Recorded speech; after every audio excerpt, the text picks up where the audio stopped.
Artificial intelligence సినిమాలు నిన్న కర్ణాటకలో కుర్రోళ్ళు 10 లక్షల రూపాయలతో 6 నెలల్లో ఓ సినిమాని తయారు చేసేసారు. 90 నిమిషాల cinema.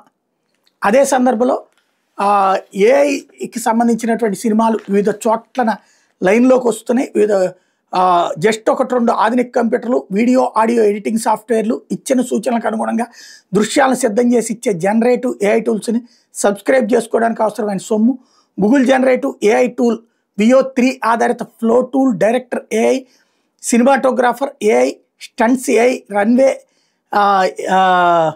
ML, Kling AI, MiniMax ఇలా 10 కొద్ది ఏఐ సినిమా టూల్స్ అందుబాటులోనే. ఇవన్నీ కలిపితే ఇప్పుడు నడుస్తోంది.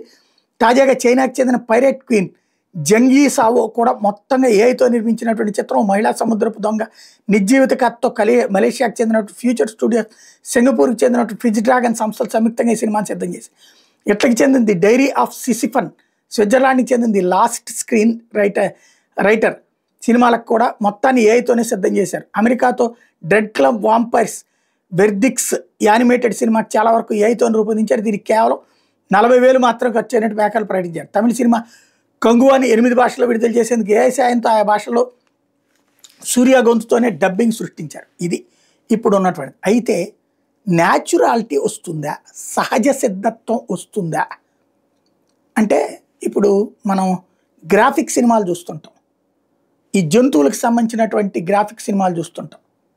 దానికంటూ ఓ సపరేట్ ఆడియన్స్ దానికంటూ ఉంటుంది. కానీ నాకు తెలిసినంత వరకు సినిమాలో న్యాచురాలిటీ కావాలా, దానికి తగ్గట్టుగానే ప్రజల ఆసక్తి ఉంటుంది తప్పించి ఇట్లాంటివన్నీ వచ్చినప్పుడు జనానికి బోరు కొట్టేస్తుంది.